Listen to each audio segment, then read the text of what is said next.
Hello and welcome to this Elex comprehensive guide. I'm going to cover a lot of things, and those are going to be range combat, melee combat, which faction should you join, some tips about general stuff, what talents to get, and like everything you could possibly want to know. So it's going to be really nice video to watch and really packed with information, so I wouldn't really advise skipping through it, because yeah, it's going to be short and to the point. So let's get started. The first thing that you will do when you start a new game is pick a difficulty, of course. Now I want to say you're not stuck on that difficulty, you can always change it later on, and that is something that you might have missed.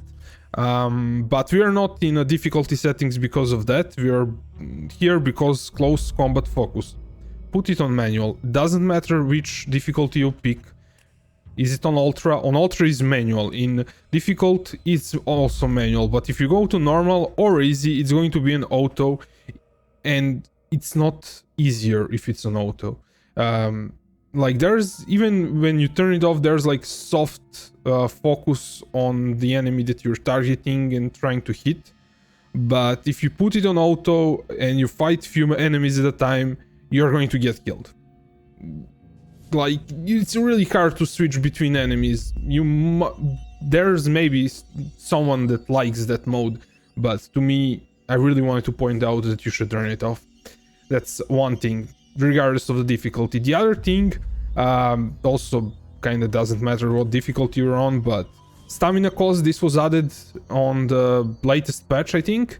You couldn't tweak it before, but you can put it on low or turn it completely off if that is something that is annoying to you.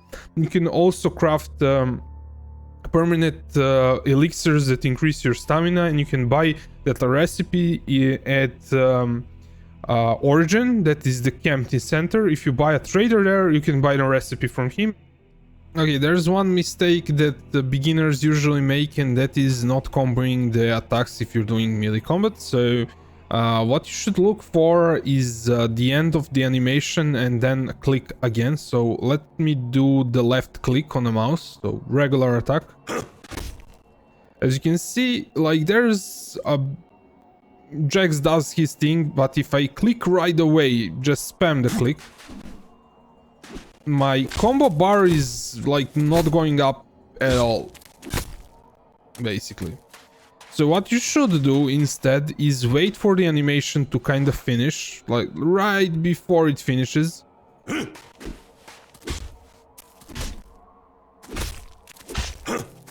As you can see, I managed to make my combo bar go up that way, so try to combo the attacks. It's not that hard, you will get used to it after a while. You can do it with regular attacks, with heavy attacks on E. So, heavy attacks drain more stamina, I think, so in the beginning you should use the regular attacks, and later on you should invest into heavy attacks, that is go into combat and increase your... You should go first for attack strength, but later on you can increase heavy punch, which is going to, well, do the more damage on E. Okay, so now let's move to the next thing. We are going to go back to melee combat a bit later on, but I wanna talk about range combat a bit. So there are quite a few ranged weapons, but not all of them are that great. So I have a video with best ranged weapons, their locations, and then demonstration, and I've gone like really overboard with that video talking about all of those weapons. And I really would advise you to watch it if you're interested in range combat. And range combat is definitely easier than melee combat in this game. So if you're not that into the game and you wanna go bit quicker through it, go with range. You will probably like it more than melee combat. Getting used to melee combat takes a while, so the best weapon that I can recommend is the Redeemer, and I really like this weapon. The damage is solid, it has a plasma ball which will knock back enemies, EMP will disable machines, and it requires dexterity and intelligence, 65 of each, and this is what's really good about this weapon. It's really synergetic with 2 talents, so if we go to ranged weapons, you cannot see it, but it requires dexterity and intelligence, so you will get this talent early on and increase your damage for ranged weapons. That is one thing. The other thing, if you go into survival, animal trophies also require intelligence and dexterity, and animal trophies are really good thing to get early on so you can make more money. And we'll get to why you need money in this game. I mean, you probably know that you need it, but why? I will explain what are good things to buy. Okay, so check that video and enjoy the ranged weapons. Let's move on. So the next question that you will probably be asking is, what is the best faction? Which one should I join? Well, they are all kinda pretty good. I have a favorite, and my favorite faction is Berserkers in terms of kinda the lore and the whole vibe about the Goliath and all the quests. I really kinda enjoy playing as a Berserker. And I played twice as a Berserker, once before I recorded the videos and second time, so I really enjoy them. But they're definitely not my favorite faction in terms of spells. In terms of spells, I really like the Clerics. But I also like the Outlaws, and I will explain why. But for now, let's hop on to my Berserker character so we can check out the spells. Let's look at the Berserker skills. This should like help you decide if you like the Berserker stuff. So yeah, the most important spell to get is the Aspect of the Warrior, which will give you 50 melee damage. And the second one that you should probably get early on is the Leather Skin. If you join the Berserkers early on, this will really help you survive, but later on when you get the better armors and get the extra armor for survival, this is like, yeah, it's cool to have it, but you will like not need it as much. But in the beginning, as soon as you like join the Berserkers, that's really important to get. The other spell that is really important is Blood Transfer. This spell allows you to convert your health back to energy. The other spells are really like cool, but not as important. So I would let you decide what else to get. The other thing that I want to point out is Scatter Shot. Seeker Shot not so much, but Scatter Shot is really good with the bow. So if you are planning to use ranged weapons, go with the bow if you're a Berserker. Kind of fits with all the Berserker stuff. You're not limited to using just a bow, but yeah, I mean, you get the Scatter Shot. So how would you play this? Well, you just go and buff yourselves with Aspect of the Warrior, you buff the armor, and then you return your energy. And then you use food or potions to restore your HP. I would recommend going with food, and that is because of one talent in survival. So we're kind of going to step back from the talents and factions because this is really important. You really want to get Good Eater talent, which is going to increase how much food restores your HP.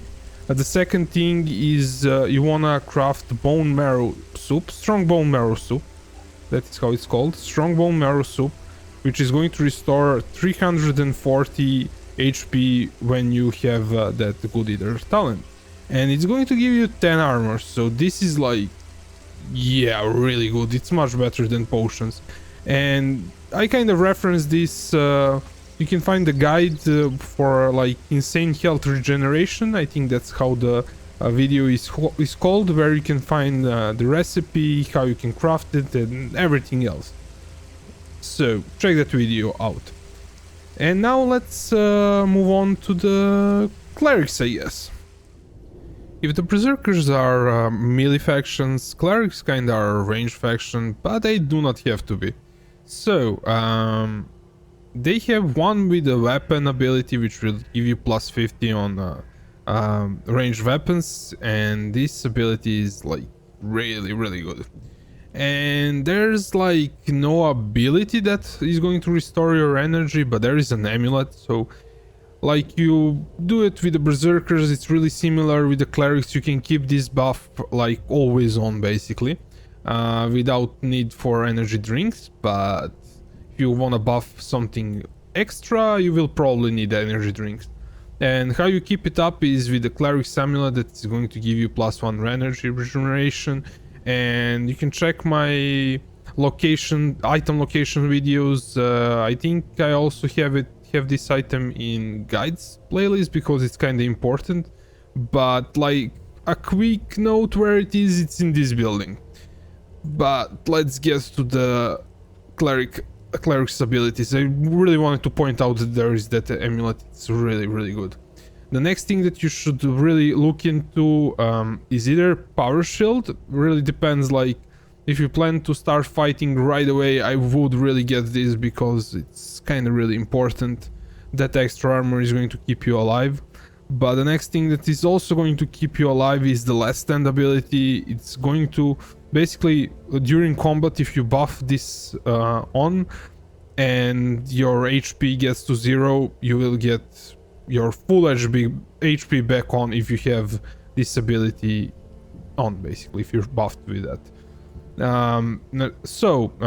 Get one with a weapon, get less stand, and get power shield. That's like really important for Clerics. But if you want to go into melee combat, which I did, and I really like it, then you will go with phasing, which is going to when you dodge, it's going to spawn illusion. It's really awesome ability. And you can also get that summoning guy, which is the projection. Actually, it's other way around. I've mixed these two abilities, but you should get both of them, and I will quickly demonstrate that right away. So those are kind of all the abilities. You should also look into getting Psi and Battery. Those are important. As for Berserkers, also Magic and Mana, definitely get those. And yeah, let me quickly show you this. So I would usually buff everything. If I'm kind of in trouble, I would buff this thing on. And I also use this like explosion thingy that's going to like push away the enemies. So this fighting Colossi will attack us when we do this. So I'm not going to attack him. As you can see, I really want him to kill me so I can demonstrate the last stand.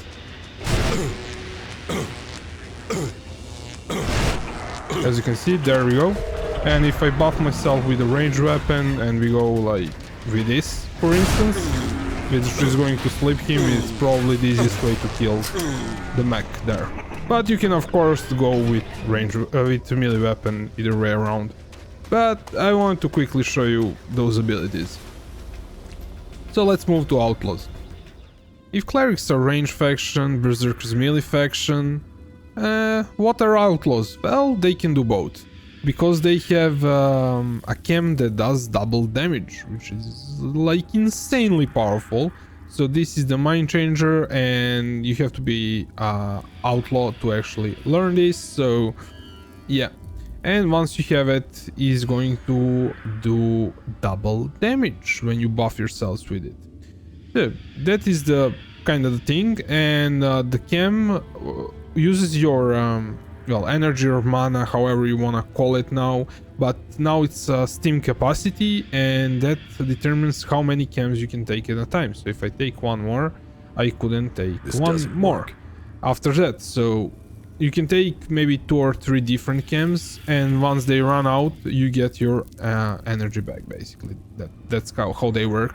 So the Outlaw ring can help you with how many you can take, but that's kind of not the point, because you probably won't be taking many of them.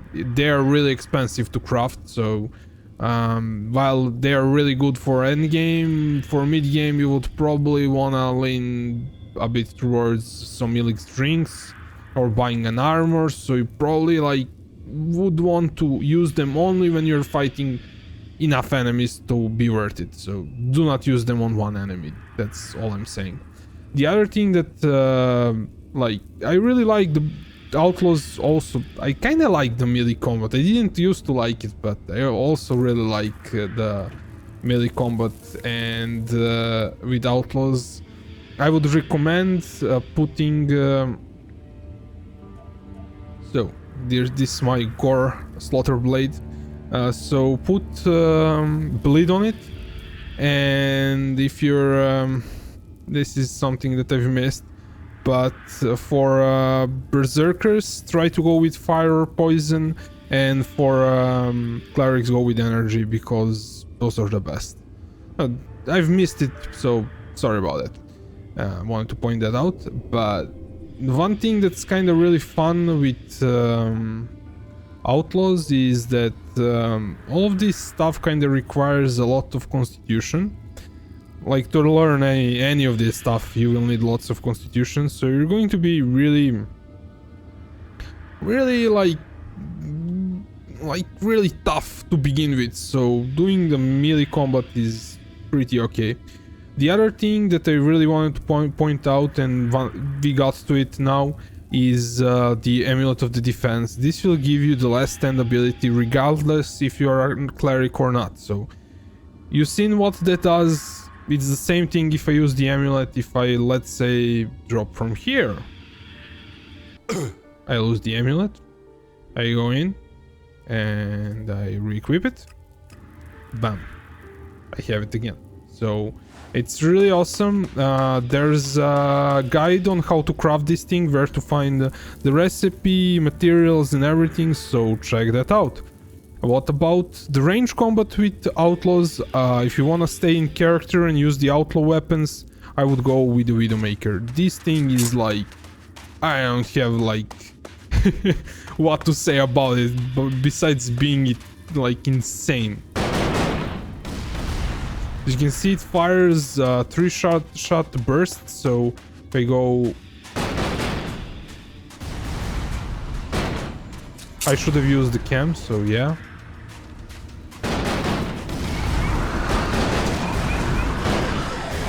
I probably won't have enough time to get this guy, but as you can see, like, it's really insane. I won't, like, hit him, doesn't matter. That is all for Outlaws, let's move on. Okay, so if you've been wondering why I have this Alex's armor that's like really cool looking, yeah, this is a segue for cold values and different endings towards, like, you should care about this if you want to get different endings. So every choice you make in a game is going to change your cold values, and on this play I'm on synthetic, which if you end the game with the synthetic values you will get this armor, but it's going to have its consequences, and I do not like spoil a lot of stuff. You should just have that in mind. Watch out for your cold values. If you have them above neutral, to be actually specific, neutral takes from 40 to 60, and if you have it like on neutral but above 50, you will be able to get the cold ending. But I think you have to have it like above some value to get this armor, basically. So if you're going for like synthetic, you should like get it to synthetic anyways, if you go that route. If you wanna stay and get like emotional ending, so the other way around, then you should have it below 50. So you can go to neutral, but do not go a lot more than neutral. I mean, if you just go in neutral, stop drinking any of these drinks and watch out how you proceed in quests. So if you want to get emotional ending, but that's kind of like, you're not going to like mess up your playthrough completely, even if you kind of go into synthetic with Elex drinks. And we're going to talk about the Elex drinks in just a second. Because there is always an option, like a neutral option, that is available regardless of your cold values. So do not worry too much about it. Let's talk about Elex drinks. I already have 2 videos that are kind of more in depth on this topic. I have one on how to craft this stuff, and also I shown where you can buy them, buy the recipes in 2 videos in that where I have explained about these potions, and also in a video where I show you the glitch where you can exploit the traders and get infinite money if you're into that kind of stuff. You can find both guides in a guides playlist basically. So let's quickly go over the variants and what should you be watching for. There are 3 variants. Small one gives you experience if you wanna raise your cold values for a specific reason to get a different ending for a game. They are probably your best shot because they require 2 natural Elex, 1 liquor to craft. The second one, which are really good, give you 2 attribute points so you can get your attributes up, so you can use any weapon that you want or do more damage with them or what have you, I mean anything. So you need 2 liquor for natural Elex. You can buy natural Elex in Tavar, in Origin also. You can buy a lot of liquor at one time in Origin, so yeah, you will like find natural Elex all over the place. And you can also farm it from like bigger mobs like Cyclopses and some mutants, so yeah, it's not that hard to get. And the strong ones will give you 1 skill point, so that's the way. So if you need more information about these, the cold values, what are the levels and stuff, check that other video out. Yeah, I have like few more tips, and I'm going to keep them short as they can be, because I can like go on and on about this. One thing is, I kinda should have mentioned this before, but like I said, I wanted to get back to the melee weapons later on. And that is, each faction can add damage modifications if you learn this stuff. For the Berserkers you need enchant weapon, for Outlaws you need low-tech weaponsmith, for Clerics you need high-tech weaponsmith, and you need some other materials and a crafting bench, and you can add the specific damage type to your weapons. And there are quite a few weapons that you can pick up, but none of them are as strong as the weapon that you will craft. So that's the point, like craft your own weapons when it comes to melee combat. When it comes to range combat, you can pick up a few legendary weapons that are really awesome. Okay, and I have one last tip for you guys. This is specifically for newcomers to Elex. The NPCs will tell you this, but you might choose to ignore them. And that is, do the quests and go to town when you start the game. Do not wander around too much because you are pretty weak and you're just going to have a bad time. So I would start doing combat at around level 10. So depends on what difficulty you're playing on, but level 10 is pretty good. Or when you join the faction. So yeah, like first things first, join a faction. You can do what I did in my walkthroughs and put that off and do all the quests in all the major cities, but I wouldn't like wander around and try to farm mobs early on. So just level up and then join the faction. So like I said, I have like whole bunch more tips, and I already did whole bunch of videos, so check out the playlists, the ones with guides and also with locations for weapons. And if you have time, watch the walkthroughs. So yeah, like I have so much content on this channel about Elex, and I really hope that this will help you guys enjoy this game more. And this is all for this video. Thanks for watching, and hope to see you in the next one.